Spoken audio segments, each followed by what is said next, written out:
পবিত্ৰ শাওন মাহৰ প্ৰথমটো সোমবাৰত বলেবমত বেকী নদীৰ পাৰত হাজাৰ হাজাৰ ভক্তৰ ভিৰ।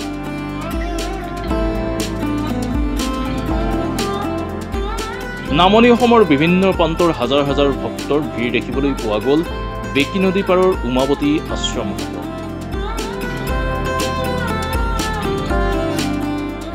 সহস্ৰাধিক ভক্তৰ সমাগমে বৰপেটা ৰোডৰ বেকী নদী পাৰৰ উমাৱতী আশ্ৰম ঘাট।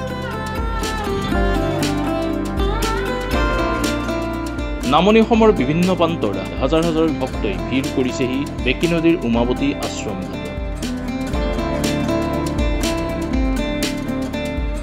প্ৰচণ্ড বৰষুণকো নেওচি ভক্তসকলে সেৱা ল'বলৈ আহিছে এই ঘাটত।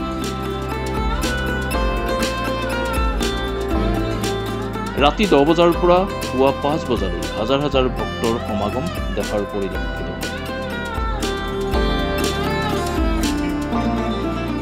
কমিটি আৰু প্ৰশাসনৰ ফালৰ পৰা কটকটীয়া নিৰাপত্তাৰ ব্যৱস্থাৰ গঢ়ি তোলা হৈছে বেকী নদীৰ উমাৱতী আশ্ৰম।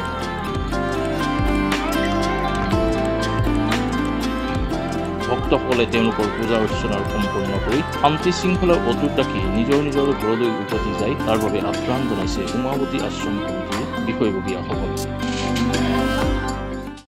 সমিতিৰ তৰফৰ পৰা আমাৰ এই বেকীৰ পাৰ উমাৱতী আশ্ৰমলৈ অহা সমূহ ভক্তপ্ৰাণ ৰাইজৰে আমি আন্তৰিক প্ৰীতি আৰু শুভেচ্ছা জ্ঞাপন কৰিছোঁ আৰু সকলো ভক্তপ্ৰাণ ৰাইজক আমি আহ্বান জনাওঁ যে শান্তি শৃংখলা অটুট ৰাখি চলিবলৈ, যাতে আমি সুস্থভাৱে এই অনুষ্ঠানখন পৰিচালনা কৰিব পাৰোঁ। 30,000 মান মানুহ আহিছে আৰু ৰাতিপুৱালৈকে এই মানুহৰ সংখ্যা বৃদ্ধি পাই থাকিব। অকল বৰপেটা জিলা নহয়, আমাৰ পাৰ্শ্বৱৰ্তী যিসমূহ জিলা আছে তাৰে পৰা অগণন ভক্তবৃন্দ ইয়াতে সমাগম হৈ থাকে প্ৰত্যেক বছৰে। কিমান বছৰ ধৰি চলি আছে এইটোতো পূৰ্বৰে পৰা চলি আছে, কিন্তু আনুষ্ঠানিকভাৱে আমি 15 বছৰৰ পৰা বলবম উদযাপন সমিতিৰ নামেৰে ইয়াতে এই কাৰ্যক্ৰম আমি চলাই আছোঁ। সভাপতি কোন আছিলে? সভাপতি মানৱ সাহা, ছেক্ৰেটাৰী ইয়াৰে পিণ্টু ৰয়।